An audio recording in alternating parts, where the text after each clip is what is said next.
시청하시기 전에 STV 상생방송 구독과 좋아요, 알림 설정까지 눌러주세요.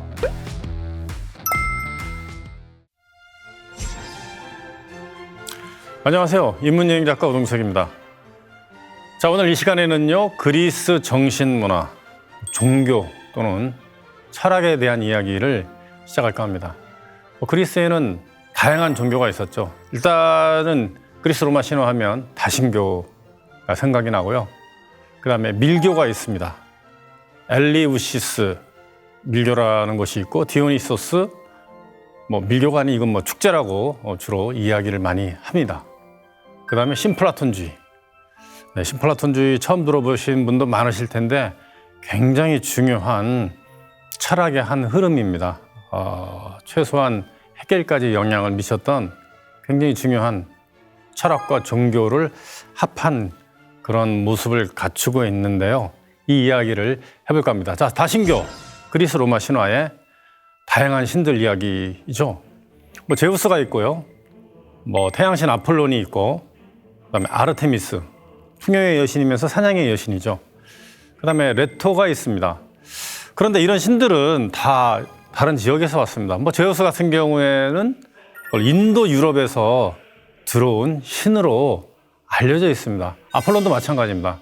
아폴론도 이제 히타이트 문명권에서부터 해서 인도 유럽 문명권의 신으로 알려져 있습니다. 그러다 보니까 이제 히타이트와 그리스는 공동의 조상을 갖고 있다 이렇게 얘기를 하죠. 아르테미스 신은 미노아 문명에서 오셨고요. 레토는 구유럽 대지의 여신입니다. 이런 각각 다른 곳에서 온 신들을 이제 혼합주의 신화 속에서 하나로 통합을 시키거든요. 서로 대립하고 충돌하고 해서 하나의 신화가 되는데, 이 헤로도토스가 이렇게 얘기하죠. 호메로스의 그 유명한 서사시 있죠. 일리아스와 오디세이아. 일리아스는 잘 알다시피 이제 트로이 전쟁이 일어나기 전부터 트로이 전쟁 끝날 때까지의 그 내용을 담은 이야기이고요. 오디세이아는 전쟁에서 이긴, 그러니까 오디세이아는 트로이 전쟁에서 이긴 전쟁의 영웅이죠. 집으로 돌아오는 과정을 이야기로 풀어낸 것입니다. 이 속에 이 신들이 거의 다 등장하죠. 그 다음에 헤시오도스라고 있습니다. 신들의 계보를 쓴 사람인데, 하여튼 그 헤로도토스는 호메로스와 헤시오도스가 그리스 신들을 만들어 주었다 이렇게 얘기합니다. 아까 레토를 말씀드렸는데 레토에 대해서 생소하실 거예요. 레토는 이제 거인족 코이오스와 포베이의 그 딸이었습니다. 레토의 자녀로는요, 그 유명한 아폴론과 아르테미스가 있습니다. 그래서 제가 소개를 해드렸던 것이고요. 헤시오도스, 신들의 계보를 쓴 헤시오도스는 그 레토가 헤라 이전에 그 제우스의 아내라고 주장을 하고 있습니다. 그러니까 뒤죽박죽입니다. 어떻게 보면 소설 같은 이야기가 이제 그리스 신들의 이야기다 이렇게 얘기할 수 있고요. 우선은 그 유명한 제우스 신을 좀 보겠습니다. 제우스 신은 항상 이렇게 덥수룩하게 나오죠. 머리도 더벅머리에다가 수염도 답수룩한 굉장히 멋있는 이런 모습으로 나오는데, 사실 그리스 신화를 읽어보면 저런 모습이 진짜 신일까 할 정도로 막 남봉꾼이고 막 천둥번개를 아무데나 막 던지고 막 신들도 죽이고 하는 그런 모습을 하고 있잖아요. 근데 제우스는 이미 기원전 4,000년 전, 3,000년 전, 2,000년 전에 있었고요. 인도 유럽에서 그 만신전에서 이제 천둥번개를 마구 던지는 신으로 묘사가 됩니다. 또 제우스는 위대한 신이 아니라고 얘기하죠. 그러다 보니까 이 도둑 결혼한 이 난입자로 표현을 합니다. 아까 처음에 남봉꾼이라고 말씀드렸듯이 난입자라고 얘기합니다. 그 제우스 아버지 크로노스는 이거 친아버지 그 우라노스를 거세한 뒤에 굉장히 두려움에 떱니다. 왜냐하면 크로노스가 자신의 아버지 우라노스를 거세했기 때문에 자신의 아들들이 또 자신을 거세할까 봐 두려워서 자신의 자식들을 다 먹어버리죠. 제우스도 이렇게 먹어야 되는데 제우스 대신에 어떤 돌을 먹게 하고 제우스는 이렇게 이다 섬이라는 곳에 빼돌립니다. 거기서 뭐 요정한테 키워지고 하는 그런 일이 있죠. 근데 제우스 하면은 저는 치우천왕이 떠오릅니다. 치우천왕. 뭐 생뚱하게 갑자기 왜 치우냐 하는데 그 치우야말로 그 가장 오래된 이제 전쟁의 신이면서 천둥 번개의 이제 신이죠. 그 묘족들의 왕이라고 일컬어지는 이 동이족의 왕 중에 한 명인데 그 우리는 이제 배달국 14대 자우지 환웅 천왕으로 알려진 치우가 중국의 묘족들에게는 그 천둥산에서 이제 번개를 마구 뿌린다라고 하는 그 모습으로 나타납니다. 그래서 묘족들의 어로 지드예우스라고 부르고 있습니다. 지드예우스. 빨리 하면 지드예우스, 제우스가 됩니다. 놀랍게도 유사성이 있는데요. 아까 제우스가 인도 유럽 문명권에서 왔다고 했는데 그 인도 유럽어가 뭐 어디서 왔는지 아직 밝혀져 있지는 않지만 어쨌든 제우스가 서방으로 가서 치우가 되지 않았냐라고 하는 학설을 주장하는 사람도 있습니다. 실제로 이제 치우하고 유사한 발음을 가진 북유럽 신도 있습니다. 예. 그래서 뭐 제우스 하면 이제 치우가 생각나는데 어떤 유사한 연관성이 있지 않을까 하는 생각을 해 봤습니다. 그리고 헤라가 있습니다. 헤라.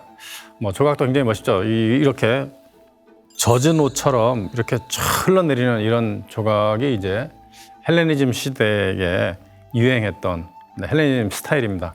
그 그리스 시대에 청동으로 만들어졌지만 이제 로마 시대에 와서 이제 카피를 하게 되죠. 루브르 박물관에 있는 깜파냐의 헤라라고 하는데, 자, 우리가 알기로 헤라는 그 제우스의 뭐 부인이다 이렇게 하는데, 그러니까 제우스 있기 훨씬 이전에 이미 존재했던 여신으로 알려져 있습니다. 그냥 독자적인 이제 여신이었죠.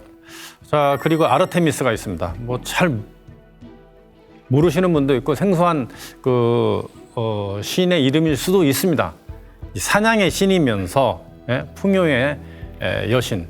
원래 아르테미스는 그 곰의 여신이었습니다. 곰의 여신. 그 곰 하면은 이제 전 세계의 신화 중에서 가장 먼저 이렇게 숭배를 받았던 그런 그 동물이 아닐까 싶을 정도로 많이 등장하죠, 여기저기.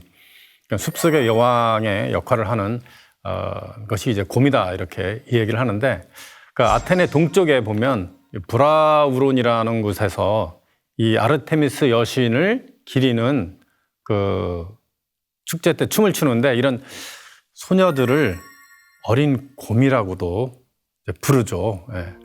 자, 본래 아르테미스는 여신 자체가 그 사슴으로 이렇게 그려지거든요. 사슴으로. 그런데 사슴을 죽이는 신이 됩니다.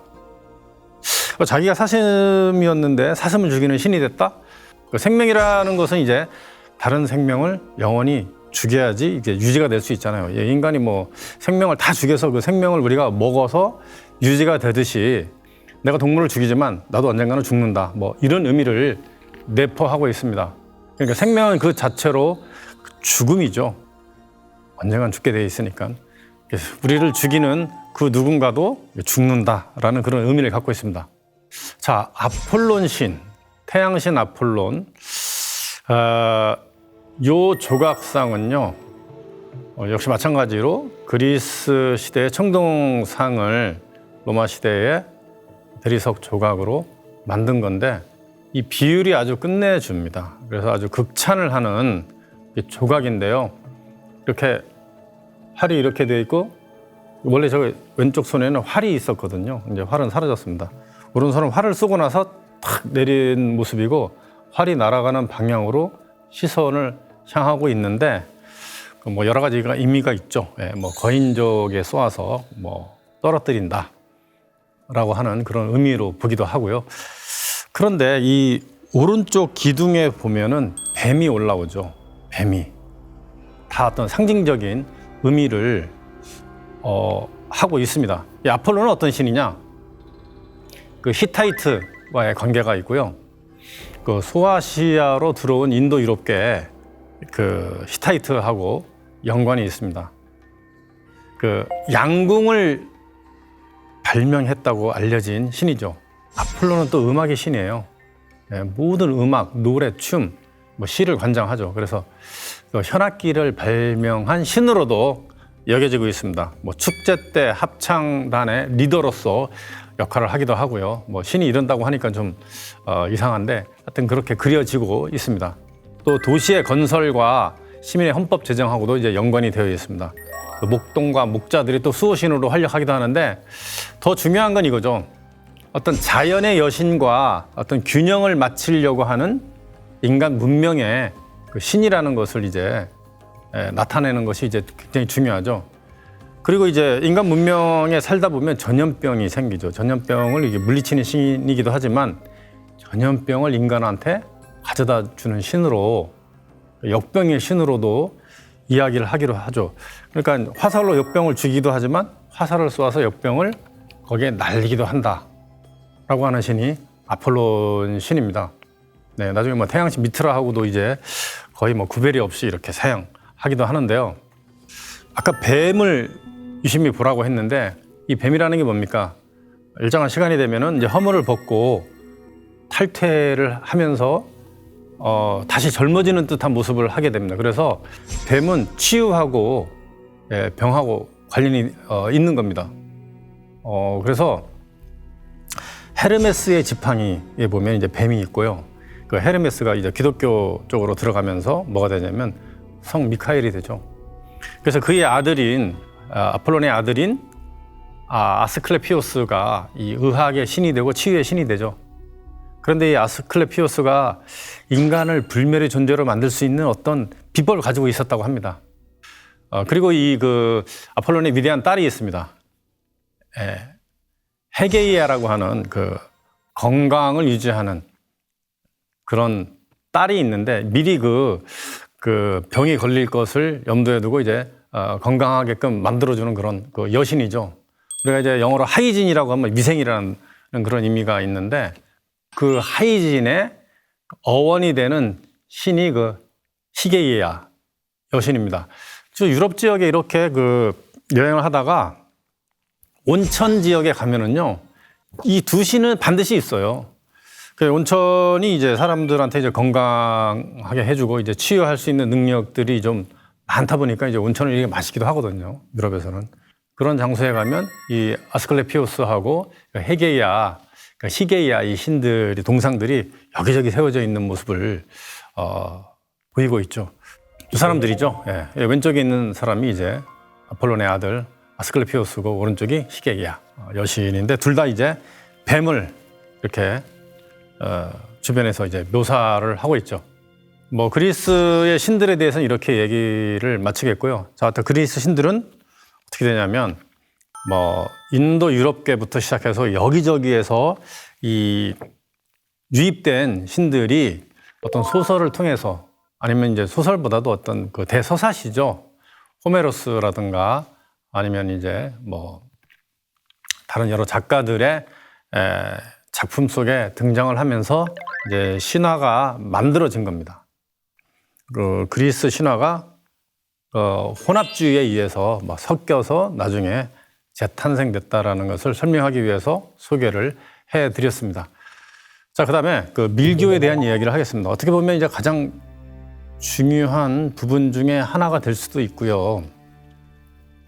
이 엘리우시스하고 디오니시오스 이 밀교 또는 어떤 그 축제 이 내용에 대해서는 정확히 알려져 있는 게 하나도 없습니다. 왜냐하면 좀 더 비밀로 유지를 해 왔어야 됐기 때문입니다. 이 두 축제 또는 이 그 두 밀교의 가장 큰 특징은 뭐냐 하면 어떤 그 환각 물질이 들어있는 술을 마시는 거예요. 어떤 음료를 마시는 거죠. 보통 키케온이라고 하기도 하고요. 아니면 이제 환각 물질이 들어있는 포도주를 마시는 그런 그 디오니소스 축제를 이야기하기도 하는데 이 마시고 나서 나를 잊어버리는 거죠. 그래서 의도적으로 나를 망각시킨 다음에 이제 신을 만나고 판타스틱한 그 경험을 하게 하는 것이 그 밀교입니다. 그래서 이제 죽음에 대한 공포를 완전히 극복해서 다시 영원히 살게 하는 그런 거죠. 자, 그리스 엘리우시스에서는 매년 봄에 철저히 그 비밀에 붙여진 신비 의식을 했습니다. 한 2000년 동안 했어요. 예. 그 환각을 일으키는 어떤 물질, 주로 실로시빈 버섯이 들어간 음료라고 이렇게 얘기를 하고 있습니다. 이걸 키케온이라고 하는데 그런 버섯의 성분이 약간 들어가 있는 거죠. 아니면 보리죽을 먹었다고도 얘기합니다. 이게 실로시빈 버섯이에요. 실로시빈 버섯. 실로시빈 멕시카나인데 이 실로시빈이 그 맥각이라고 있습니다. 이제 보리를 심고 나면은 거기에 그 기생하는 어떤 그 곰팡이 같은 게 있는 게 이게 그 보리의 뿔이라고 해요. 이렇게 이 분홍색으로 이렇게 뿔 모양으로 되어 있는데 거기에서 이제 자라는 이 버섯으로 또 알려져 있는데 그 멕시코 마야 문명의 그 코덱스인데요. 신분이 높은 사람들이 손에 실로시빈 버섯을 들고 그 환각 축제 하는 장면을 모사한 그런 그림이 있습니다. 예. 이 버섯을 뭐라고 얘기했냐면요. 신들의 살, 또 신성한 살 이렇게 얘기하는데 그러니까 실로시빈 버섯을 한 움큼 쥐고 있는 마야의 기록 문서입니다. 그렇게 함으로써 내가 소멸된 상태에서 이 자아에 대한 인식을 완전히 없어진 상태에서 천상의 신을 만나는 즉 신과 하나가 되는 신비한 황홀경을 경험을 했다고 합니다. 어떻게 했는지 모른대요. 왜냐하면 비밀을 붙여졌기 때문에. 엘리우시스에 가면 사람이 이렇게 된다고 합니다. 네가 만약 엘리우시스에 온다면 죽지 않을 것이다. 예. 만약 죽기 전에 죽는다면 죽어도 죽지 않을 것이다. 이게 그리스 격언이라고 합니다. 예. 그래서 엘리우시스 제전 이 축제 또는 이제 밀교가 사라지면 그리스는 죽는다. 왜냐하면 죽음의 공포를 극복하는 그런 방법이 사라지기 때문에 죽는다라고 이렇게 얘기했다고 합니다. 뭐 기원전 1500년에서부터 서기 392년까지 했던 엘리우시스 신비 축제가 완전 미스터리로 남아서 그걸 밝혀내려고 사람들이 노력을 되게 많이 하고 최근에도 책도 많이 남아 있습니다. 예, 로마 황제이자 철학자 이 마르쿠스 아우렐리우스도 이 아테네에서 공부를 하면서 이 엘레우시스 신비 그 의식에 입문을 했다고 합니다. 그리고 이제 권장을 했고 이 후원을 해줬다고 합니다. 이 사람도 비밀에 붙여진 이 신비 의식에 대해서 발설을 안 했죠. 소크라테스도 이런 경험을 했지만 발설을 하지 않았다고 합니다. 죽으니까.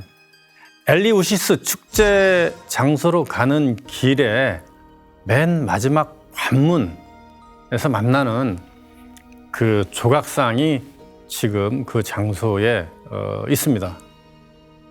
보시면은 상징적인 그 조각이 되어 있습니다. 왼쪽에는 밀 또는 보리가 새겨져 있고 가운데는 연꽃.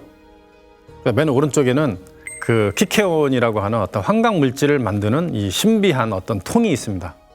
예, 환각 물질 이런 거 만드는 역할은 전부 다 여자가 했습니다. 자, 과거에 어떤 이런 의식이라든가 종교 의식 아니 신비 의식 이런 것들은 기독교도 마찬가지고요. 초기 기독교도 마찬가지고요. 다 여자들이 이런 의식을 이제 주관을 해왔는데 나중에 여자들은 다 빠지죠. 예, 빼버립니다, 일부러. 예. 그러니까 이제 굉장한 상징성이죠. 자, 이건 이제 엘리우시스 지역에서 발견된 어떤 한 그 조각 작품인데 세 인물이 있죠. 거기에 이제 데메테르하고 페르세포네라고 하는 여인이 나오죠. 데메테르는 대지의 여신이고요. 페르세포네는 대지의 여신의 딸입니다. 자, 그리스의 전설에 따르면은요, 농사법을 가장 먼저 알려준 존재가 대지의 여신 데메테르라고 이야기를 합니다. 그래서 가장 먼저 심은 게 이제 밀이다 이렇게 생각을 하는 것이죠.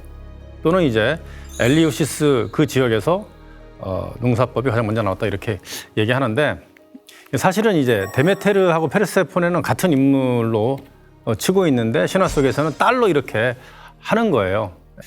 그 데메테르하고 페르세포네가 어디 그 밖에 나갔었는데 신화에 의하면 데메테르가 그 납치를 당하죠. 하데스한테. 그 지하의 신이잖아요. 하데스. 그래서 그 데메테르 어머니가 페르세포네를 찾으러 뭐 엄청 다니다가 결국은 봄에 풀려나죠. 자, 봄에 추수를 하고요. 가을에 걷어들입니다. 그리고 곡식을 지하에 이제 저장을 하게 되죠. 이 상징적인 건데, 이 곡식을 키우고, 이 곡식에 대한 그 어떤 의인화가 페르세포네입니다. 페르세포네.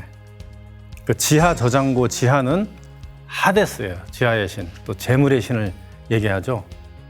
또는 이렇게 얘기하기도 하죠. 그리스 남쪽은 너무 덥죠. 여름에 모든 게 다 말라 죽습니다. 그래서 그리스에서 남쪽에서는 그 봄에 파종을 하지 않습니다. 그러니까 여름에는 그냥 농사를 안 짓는 거예요. 안 짓는 겁니다. 그러니까 여름에는 이제 지하에 들어가는 거죠. 가을에 파종을 해서 그 겨울 동안 이렇게 작물을 키우고 이제 봄에 그 곡물을 지하로 내려보냅니다. 그래서 이 곡물이 6개월 동안은 지하에 있고 6개월 동안은 이제 밖에 있는 것이죠. 이게 페르세포네가 납치돼서 6개월은 지하에 있고 6개월은 이제 밖에 있는 이런 신화를 만들어낸 건데, 이런 그 밀교와 관련된 이런 그 신화라든가 아니면 이런 전통 이런 것들은 다 이제 농사를 짓는 그런 시대에 나왔거든요. 이게 굉장히 중요한 그 의미를 갖고 있습니다. 예.